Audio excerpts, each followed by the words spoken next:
Olá, saudações. Então, hoje, boa tarde. Dá para ver a luz lá atrás, então eu tô gravando aqui no período vespertino. Finalzinho da manhã, comecinho da tarde, não almocei ainda, então bom dia para alguns, boa tarde para outros. Boa tarde, Léo.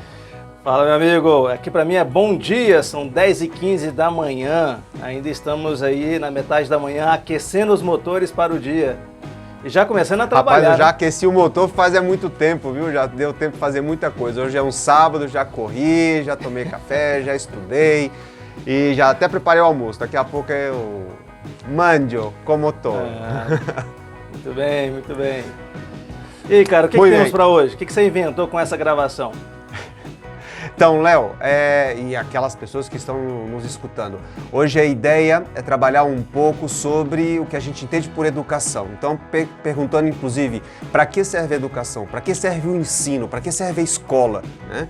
E aí vamos partir então de algumas experiências, mas também de algumas reflexões a partir da literatura para ter um pouco de substância, né? Para ter alguma... algo que fundamentar tudo que a gente vai falar aqui, não simplesmente achar, beleza? Vamos lá. Reinaldo, você tem quanto tempo na educação, cara? Cara, se for considerar o tempo que eu estudei, é só o tempo que eu sou profissional. Não, então, de tempo de docência profissional da educação. Eu tenho, de tempo de docente, de professor, eu tenho 17 anos. Mas antes nós trabalhávamos também na educação, né? Eu lembro que eu comecei a trabalhar com educação em 1996, mas eu comecei a lecionar em 2003. Entre 96 e 2003 nós tivemos aquele período de trabalho também no colégio aqui de Brasília, certo? Você lembra? Não era como docência, claro, mas era no espaço educacional. Foi uma estupenda escola para nós, né? Primeira escola. Né? E eu acho que parte daí, cara. O que te angustia quando a gente fala sobre educação? Cara, vou te falar, Léo, de uma maneira bem franca, né, bem aberta. Não é nem o que me angustia, né? Eu acho que o que a gente tem que pensar também é assim, qual é o nosso lugar, né? Porque não ficar simplesmente criticando o sistema e criticando tudo o que acontece, porque crítica pela crítica não vai nos levar a lugar nenhum, mas é procurar entender os processos, seja no Brasil, seja na Espanha, seja onde nós nos encontrarmos, para ver como que cada um de nós, então, como professor, a gente pode plantar uma sementinha, né? E fazer a transformação, ainda que seja para um grupo reduzido, mas que seja muito significativo para ele. Então a proposta dessa conversa hoje eu acho que vai nessa linha, né? Nem tanto a angústia, mas o que a gente pode apresentar a partir da experiência da literatura, que a gente pode oportunizar, né? Para virar e falar o seguinte, o que é mito, o que é realmente um fato, o que precisa ser transformado, o que não dá para ser transformado, nós temos que ter consciência disso também. Existem situações que a gente não vai conseguir transformar e não nos frustrarmos tanto com isso, né? Acho que essa é um pouco da ideia desse quadro aqui hoje. Cara, o legal é que você tem a visão de duas realidades, né? Você lecionou aqui no Brasil, você vivenciou a educação básica e a educação superior aqui no Brasil e você vivencia também o que seria o análogo à educação básica e ao ensino superior também na Espanha. Então, vamos começar por aí, né? O que você verifica que é de proximidade, o que você verifica que se distancia diante dessas duas realidades? Léo, eu acho bem interessante essa proposta, né, da gente conversar a partir do chão que a gente pisa. Você costuma utilizar muita frase, pode parecer um pouco batida, mas ela é muito significativa, porque eu não posso falar daquilo que eu desconheço, né, e não só porque eu piso o determinado chão, mas porque nós estamos, você mesmo disse, né, há quanto tempo, há quantos anos nós estamos envolvidos com educação. E não só como professores, mas também porque nós fomos estudantes, né, e há quanto tempo nós nos dedicamos a isso. E vou como um causo, né? Eu acho que é importante sair um pouco da ideia tão academicista, então entrar um pouco nas histórias pessoais. Eu acho que isso ajuda um pouco a entender os processos. No Brasil, a gente escuta muito as pessoas falarem que a educação ela precisa ser transformada. Por quê? Porque ela precisa transformar as pessoas. Então nós podemos nos perguntar, inclusive, se ela tem chegado a esse resultado. Só que E aí olham para outros países, né? Eu acho que é interessante isso. Eu lembro de uma escola que eu trabalhei que uma das gestoras do colégio até fez viagens para a Europa, visitou a Finlândia, visitou a Rússia para conhecer um pouco dos sistemas educacionais. Então tem esse mito, né, de que no outro lugar o jardim do vizinho ele é mais bonito, né, ele é mais verde, mais vistoso. E ao chegar aqui e trabalhar com o ensino básico e trabalhar com o ensino superior, sinceramente, existem diferenças. É evidente, não vamos tampar o sol com a peneira, existem diferenças significativas. Mas na essência, o que eu vejo é uma semelhança, porque assim, eu escuto também reclamações muito parecidas com o que eu escutava no Brasil, de que há muito conteúdo e pouca reflexão, que as universidades não preparam bem os estudantes para a vida, que o sistema educacional está preparando o estudante simplesmente para aprovar um vestibular. Aqui também tem algo semelhante a vestibular. Então, acho que é importante a gente discutir o que é o mito, o que é evidência e o que a gente pode transformar no nosso cotidiano.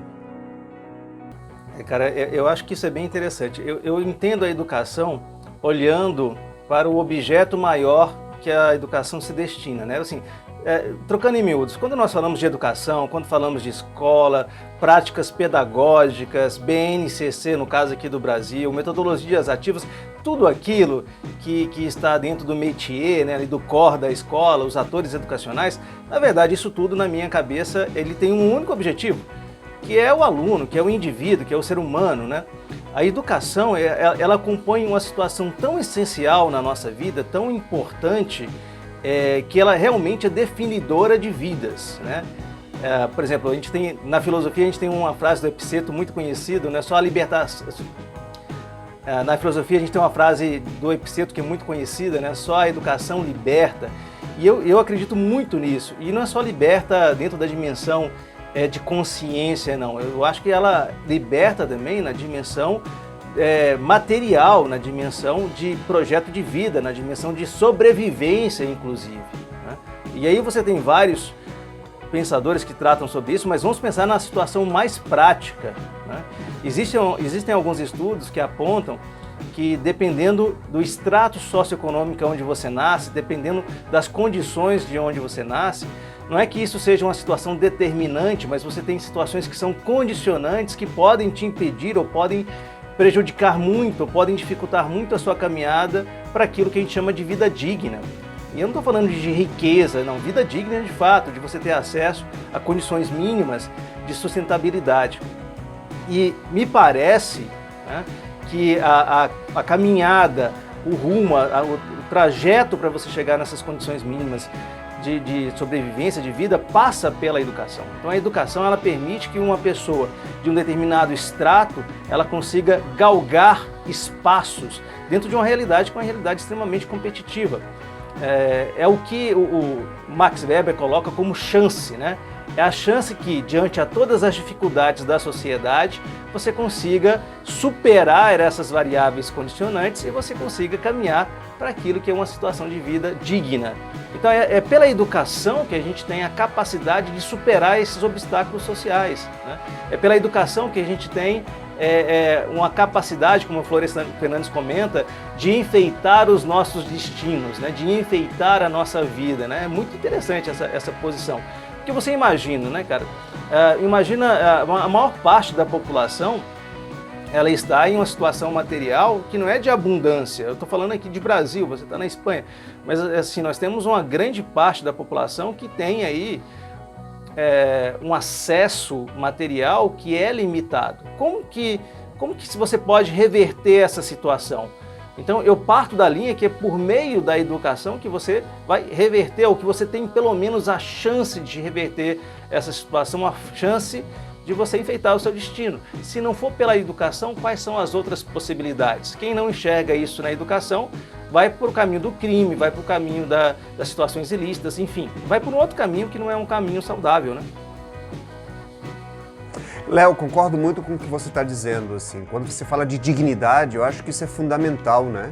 Então, se nós pensássemos até na história da educação, que depois, em outro momento, a gente pode discutir e conversar um pouquinho sobre isso, mas eu acho que você tocou em dois pontos muito significativos. Primeiro, dignidade, né?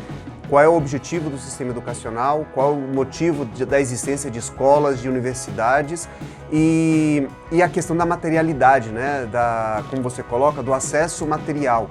Então, isso eu vou dividir em duas partes, como eu entendo. Você falou no sentido de gerar, né, recursos materiais, mas existe um outro fator também, que é dentro do próprio sistema educacional, uma defasagem, né, entre o que é o acesso de algumas pessoas aos recursos mínimos da aprendizagem. Então, até algum tempo atrás, você estudou isso na tua dissertação de mestrado, e um pouco também no doutorado, quando você falava do mundo virtual, né? Que naquele momento que você escreveu a dissertação, parecia ser a panaceia, que o mundo digital poderia preencher lacunas. Aí tem até um autor que eu conheci através de você, que é o Enguita, apesar dele ser espanhol, que eu acho muito interessante. Ele tem um texto muito rico quando ele fala do que seria o vazio da tecnologia, né? O vazio digital. E nesse tempo que a gente está vivendo de pandemia, que muitas escolas optaram por um recurso à distância, nós podemos pensar que inúmeras pessoas não tiveram essa oportunidade, né? Então, material. Então, não é nem apenas a falta do professor, que isso é um problema em muitos países. E aqui na Espanha existe, não tão sério como no Brasil, mas existe o problema da ausência de professores, mas também da materialidade, né? De como o professor vai poder trabalhar. Então, isso às vezes é potencializado. Deixa eu colocar da seguinte maneira. Eu trabalhei no Brasil, tanto no ensino público quanto no ensino privado. E parecia que eram dois mundos completamente diferentes. Na Espanha, isso não é tão frequente. Então, a gente poderia observar esse mito, né, de que esse vazio, essa defasagem que existe entre o público e o privado, aqui ela é menor que no Brasil. Então, é raro você ter aqui na Espanha uma situação em que um colégio ele seja de lata, né? Seja um container, como nós temos em Brasília. Aqui isso não acontece, eu não conheço. Existem outros problemas, mas este da materialidade não seria um deles. Então, acaba que a educação, como você bem coloca, ela tem o objetivo de libertação, e aí eu sempre lembro do Paulo Freire, né? Quando ele coloca isso, não que ele tenha razão em tudo, não é isso, mas nós temos que reconhecer a importância do autor, do pensador, em seu contexto histórico e o que ele apresenta de reflexão sobre a educação, sobre a vida, sobre o contexto, sobre a conjuntura que ele escreveu o texto. E quando ele fala de educação libertadora, dialoga muito bem com isso que você está comentando. Quando você fala que a materialidade, ela pode vir através da própria educação. Existem dados para mostrar isso. Tem alguns dados que eu inclusive mostrei para os meus alunos de educação profissional aqui. Eu falava, olha, a chance de uma pessoa de ensino básico, e aí vamos colocar ensino fundamental e ensino médio, não funciona assim na Espanha, mas algo parecido. Depois a gente pode até explicar como funciona aqui. As pessoas que têm o que seria equivalente ao ensino fundamental, elas têm maior probabilidade de entrar numa situação de miséria que uma pessoa que tem um ensino médio. E esse número diminui quando a pessoa tem uma graduação. Então, chega um momento que se estabiliza. Então, você até mesmo apresentou dados numa determinada vez que mostrava isso, que chega uma estabilidade. Nós fizemos uma pesquisa no projeto Colaborar que mostrava um pouco isso também, né? Então, que às vezes as pessoas imaginam que ter uma graduação vai oportunizar para ela uma vida, sabe, de luxo, de muitos recursos, quando a realidade já não é mais essa. Isso era uma realidade para aquelas pessoas que viviam nos anos 80, que uma graduação era suficiente. Hoje em dia não é mais. Mas ainda assim, a pessoa que tem estudo, ela tem uma maior oportunidade de ter um trabalho, ainda que seja um trabalho simplesmente de subsistência. Cara, eu acho que a gente passa por várias situações de complexidade quando a gente vai falar sobre educação, né? Quando a gente fala sobre educação, nós podemos, por exemplo, falar sobre políticas públicas para a educação. E aí você teria uma série de situações, de lacunas, que você poderia apontar, de situações de oportunidades. A gente pode entender como Darcy Ribeiro entendia que a falência da educação no país não é uma incompetência, mas sim é um projeto. Você pode ter vários entendimentos nessa dimensão, que é uma dimensão política sobre o sistema educacional. Você pode ter uma outra dimensão, que é a dimensão da operação, vou chamar de operação, que é a dimensão da praxis educacional, que é a dimensão da sala de aula, da rotina da escola. E aí você tem duas realidades que são totalmente diferentes, inclusive nas suas narrativas, né? Você pega as escolas privadas no Brasil 20% das escolas que nós temos de educação básica são privadas, nós temos 181 mil escolas, segundo o último censo, então você imagina 20% disso como escolas privadas, mas a maior parte são escolas públicas.